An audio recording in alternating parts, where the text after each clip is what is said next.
বিশ্বনবীর চরিত্র নিয়ে কালিমা লেপন করবে, আল্লাহকে নিয়ে ব্যঙ্গ করবে, কোরআন অবমাননা করবে, ইসলামকে নিয়ে তুচ্ছ তাচ্ছিল্য করবে, আর আমরা ঘরে বসে বসে আঙ্গুল চুষবো, এমনটা হতে পারে না। কথা বলেন ঠিক না বেঠিক? দেখে যায় মাঝে মধ্যে নাস্তিক মুরতাদরা বিশ্বনবীকে নিয়ে ব্যঙ্গ করে কি করে না, নবীজির চরিত্র নিয়ে কালিমা লেপন করে কি করে না, কোরআন অবমাননা করে কি করে না।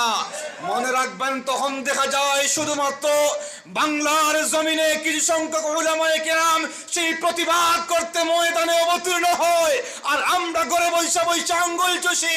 না না, বিশ্বনবীর ইজ্জত রক্ষার জন্য আমি শুধুমাত্র আলিম ওখানে সীমাবদ্ধ নয়, প্রত্যেকটা মুসলমানের ইমানি দায়িত্ব হলো নবীজির ইজ্জত রক্ষার জন্য যদি স্ত্রীকে বিধবা করতে হয়, বিধবা করতে তৈয়ার হওয়া, সন্তানকে এতিম করতে হয়, এতিম করতে তৈয়ার হওয়া, রক্ত দিতে হয়, রক্ত দেওয়ার জন্য তৈয়ার হওয়া, জীবন দিতে হয়, জীবন দেওয়ার জন্য তৈয়ার হওয়া। কথা বলেন ঠিক না বেটে? এটা হলো আমাদের ইমানি দায়িত্ব। কথা বলেন ঠিক না বেটে?